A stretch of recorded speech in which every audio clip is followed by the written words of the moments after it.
Sécuriser votre site WordPress avec le protocole HTTPS vous permet de chiffrer la connexion entre votre site et le navigateur de la personne qui le consulte. Vous protégez donc les données de vos utilisateurs et utilisatrices, mais aussi vos transactions e-commerce par exemple. Dans cette vidéo, je vous montre comment l'activer.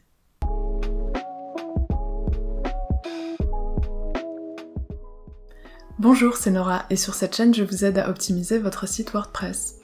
Aujourd'hui, le protocole HTTPS est quasiment incontournable. Les sites e-commerce sont obligés de l'installer pour utiliser la majorité des modes de paiement en ligne et les navigateurs affichent la mention non sécurisée ou l'icône d'un cadenas barré sur les sites qui ne l'utilisent pas. Ce protocole est donc devenu une marque de confiance et je vous montre tout de suite comment le configurer. Pour activer HTTPS sur votre site, la première étape sera d'obtenir un certificat SSL ou TLS.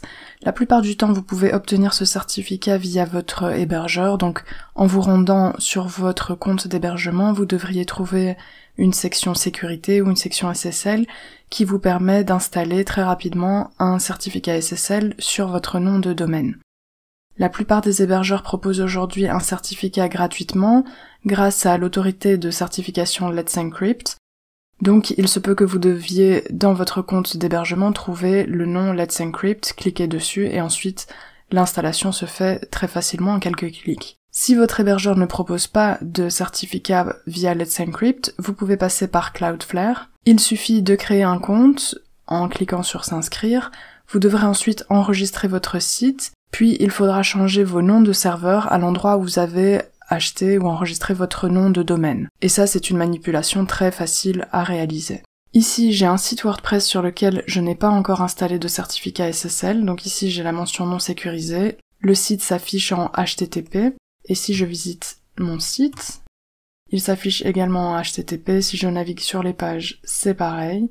Et si j'essaye d'y accéder en HTTPS, j'ai une erreur, la page n'est pas trouvée, parce qu'elle n'existe pas. Je reviens à mon tableau de bord et je viens d'installer mon certificat SSL, ça m'a pris moins d'1 minute, mais maintenant je dois me charger de transformer ces URL HTTP en HTTPS. Pour ça, je vais aller dans Extension Ajouter, et je vais faire une recherche pour Really Simple SSL. Je vais installer et activer cette extension. Alors ici j'ai quelques recommandations. D'abord je dois vérifier que je n'ai pas d'URL en HTTP dans mes fichiers CSS et JavaScript. Même chose pour les fichiers qui viennent d'un domaine externe qui n'aurait pas été sécurisé avec HTTPS. Et ensuite on me prévient que je devrais à nouveau me connecter une fois que le site sera passé en HTTPS. Ici mon certificat SSL a été détecté, il se peut que vous ayez un point rouge et que votre certificat n'ait pas été détecté et dans ce cas il faudra rafraîchir. Je vais activer SSL. Et je dois me reconnecter. Je me suis reconnecté et je vois que ma configuration est terminée.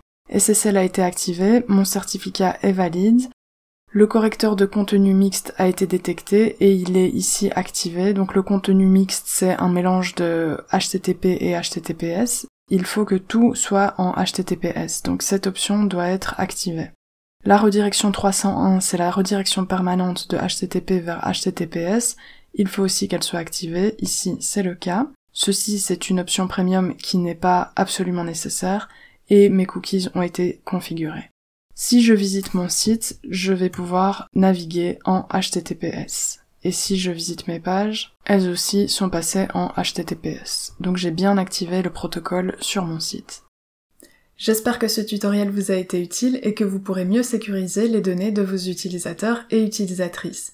Si c'est le cas, n'hésitez pas à liker cette vidéo et à vous abonner. Vous pouvez me poser vos questions en commentaire et je vous dis à bientôt.